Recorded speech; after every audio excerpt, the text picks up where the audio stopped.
Iceland has some of the world's most iconic outdoor sites, all in an area about the size of Kentucky. It has one of the most diverse landscapes with volcanoes, glaciers, mountains, and it's so green in the summer. The locals are extremely friendly and very proud of their country, as they should be. And I will likely butcher the majority of these names, so I'll have them labeled. Outside of their famous sites is a world-class food scene and history dating back over 1,000 years. This review contains 6 topics that I always think about while traveling from a tourist perspective, and it's just my opinion based on my experiences and considering other factors. I will share my score at the end, and you can decide if it's worth your time and money to visit. If people come to visit Iceland for the adventures, they stay for the cuisine. The country takes much pride in their food, especially hot dogs, which you can get in just about every town or gas station you visit. They're also very good. The most famous company is Bæjarn Betsu. I would also recommend trying Arctic char and lamb, which is available in just about every restaurant, while other restaurants will all have their own specialties. Reykjavik will have the most options for food, including some Michelin-star restaurants, but you will find top-tier spots in every region of the country. Multi-course meals are very popular, and I highly recommend doing at least one. The following are some of our favorite restaurants and their location. There were a ton of unique options in each region and super fun themes and dishes. The food is very expensive, so we also got groceries to save money and add flexibility from bonus stores around the country, which always had what we needed. Speaking of cost, Iceland is not going to be for every traveler. As with any destination, there are ways to minimize costs, but even doing that here will cost more than just about anywhere else in the world. You also don't want to miss out on things by trying to save too much. Some areas are only accessible by guided tour, and oftentimes the guides are well worth the investment. Prices can be cut in half when traveling outside of the high summer season, and although there are plenty of things to enjoy in the winter, the weather in the summer is already less than ideal, and transportation can be much more difficult. You should expect to pay around $7 for parking at most popular tourist spots, and tours will vary based on the time and equipment needed. As mentioned previously, food and drinks are very expensive, but you're not expected to tip on top of your bill, and taxes are included, so what you see is what you get. Hot dogs will typically run you less than $5, while most entrees are around $25 to $40, and course meals will be $75 or more. Gas will also cost about twice as much as in the US. The prices of hot springs can vary pretty greatly, with the Blue Lagoon starting at just under $100, while most are less than $50, and the city pools can be pretty reasonable. Tours have a hefty price, but often provide equipment you otherwise wouldn't have access to. Our cheapest tour was horse riding at $58 per person, while the most expensive was the 3-hour ice cave tour at $165. Some other things to note are the exchange rate, and certain locals offer discounts on tours like Asa Steiners on Instagram. Next we have accommodations, which in Iceland are also very expensive, no surprise. For campers, you cannot wild camp, and most campsites, although very large, and you don't need to book in advance, still cost about $20 a night per person. Hotels are pretty standard or small, and you can get better rates with more space at Airbnbs or contacting a travel agent like me. Like most facilities in Iceland, all accommodations and bathrooms are very clean and in good condition, but don't be surprised if your hot water smells like sulfur. Room rates will generally run about $120 to $400 a night for basic rooms depending on your location. Now for the number one reason you came to Iceland and battled the elements. There are truly endless amounts of hikes and sights to see in Iceland, and there are people that explore full time and still come across new things while the landscape continues to change as well. We started our trip with the Blue Lagoon right next to the airport in Keflavik, and there were a few sites in the area we stopped by until our reserve time. I would often hear mixed reviews about the Blue Lagoon, as with many other world famous and very busy tourist attractions, but we had a great time and I have a longer video to show. Outside of the Blue Lagoon, I would recommend Sky Lagoon, Mývatn Nature Baths, Vok Baths in the east, and Reykjavík Thermal River. There are some world famous backcountry hikes in the highlands, but most of the famous sites require minimal hiking. If you have the time and desire, comment on the video or send me a message for my top hike recommendations. A few that are over a mile that I would recommend are Stuðlaberg Canyon on the east side, Svartifoss Falls, Reykjavík Hot Springs Thermal River, this canyon, and Maliggafjörður Canyon.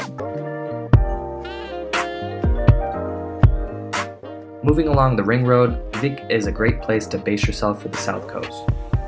Along the way, you'll pass famous waterfall and sight one after another like Seljendefoss and the hidden falls close by, Skogafoss, Dijkhule, Reynesafara Black Sand Beach, and Kala Ice Cave. The country has 3 national parks that are all well worthwhile. The UNESCO site Thingvellir is the home of the original parliament around the year 900 AD. There is a great paved path around the community, the Continental Divide, some of the clearest water in the world, and waterfalls. They have a great museum there, but all the museums in the country are very high-tech and impressive. Some are pretty off the beaten path or unique, like the Phallological Museum in Reykjavik. Akureyri, the capital of the north, has some more museums to choose from and an impressive botanical garden. Our favorite museum, though, was the Perlin in Reykjavik. Last, don't forget about the churches. The iconic one is in Reykjavik, but many other towns have standout architecture as well.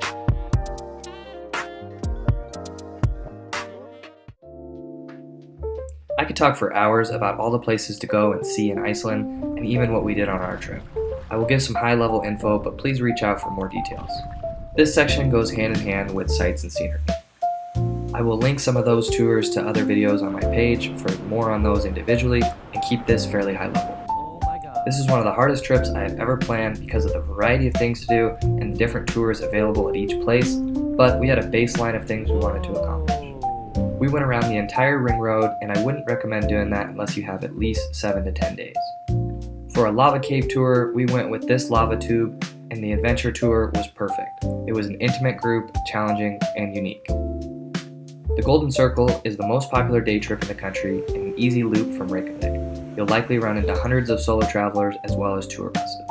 Highlights include Thingvellir, Geyser, Gullfoss, and Reykjaldur Thermal River. Another very common day trip is the Snæfellsnes Peninsula in West Iceland. Here you will find the famous postcard spot Kirkjufell, as well as really unique coastal towns and cliffs, a beach to watch seals, a gorge, and a national park with a few cool stops on the western tip of the peninsula.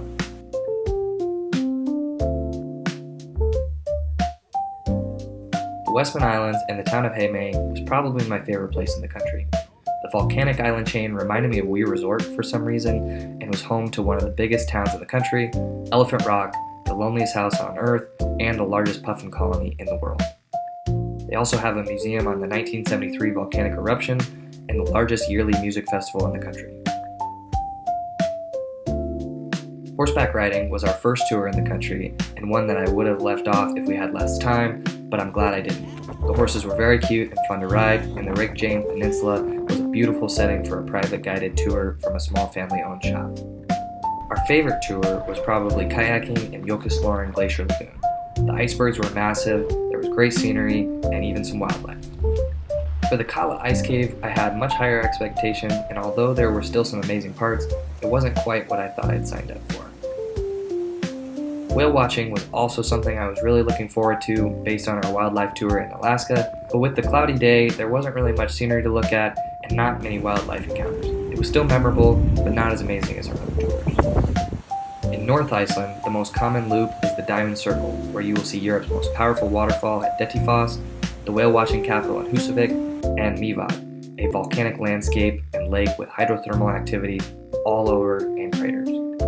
Most visitors base themselves in Akureyri, and I would have loved to go to more remote areas like the West Fjords and the Highlands, but those will require different vehicles and plenty of their own time on another trip. I can't wait to go back and explore more. Iceland is one of the nicest places I've ever been to. We never came across anywhere that was run down, and they clearly have a strong economy. The locals are very friendly, even when tourists can be fairly ignorant and frustrating. I was surprised how many things were in Icelandic, and although every local spoke English, they obviously preferred their home language. Many of the guides and workers were from other countries as well. With the amount of geothermal activity, heating is not an issue for somewhere that needs to have heat year-round. Their hot water will occasionally smell like sulfur to remind you where you're at. Despite all the warm volcanic activity, obviously the country has a very cold climate. When the sun was out, it was warm enough to be in shorts and a t-shirt, but for the majority of the time, you have on a light jacket in the summer, but it can quickly turn to pouring rain and the next day be freezing, where you'll need hats and gloves. The weather was a bit frustrating at times, but a poncho will be your best defense against the rain and the wind. The best way to get around is definitely by renting a car. I would not recommend hopping on the massive tour buses for places like the Golden Circle. It's easy to rent, easy to drive, and more cost effective, and allows extreme flexibility. The roads are narrow in some areas and dirt roads can occur, but just about everywhere most tourists want to go will be accessible from a sedan. Last, as safety is a big concern when traveling to new places, you can sleep soundly in Iceland. They have one of the lowest crime rates in the world, and the tourists they attract don't typically make matters much worse. We had heard many stories from the locals about their comfort and trust with their valuables and strangers. They also have no mosquitoes for some reason, which tends to plague similar climates like Alaska. We went to Iceland for our honeymoon, and even as adventurous as we are, I wouldn't necessarily recommend it to anyone in the future as a romantic, relaxing destination. You can go to Iceland and do more relaxation and romantic meals than we did, but for your first visit, you'd really be missing out by not roughing it for at least a few days in the wilderness. There is so much to see in every region that we tended to exhaust ourselves, and the weather is rarely ideal and very unpredictable. Even if you are prepared, it's still not super enjoyable. As an overall experience though, the country absolutely lived up to expectations. You'll constantly be driving around beautiful and varied scenery and see thousands of waterfalls. You likely won't have a bad meal, and most of your interactions will be very pleasant, even with tourists. I have a whole playlist focused on Iceland content to get more details on individual places and some of the tours I mentioned. If you didn't realize, my page is for a travel agency. I do help people book trips, find discounts, offer advice, and customize itineraries.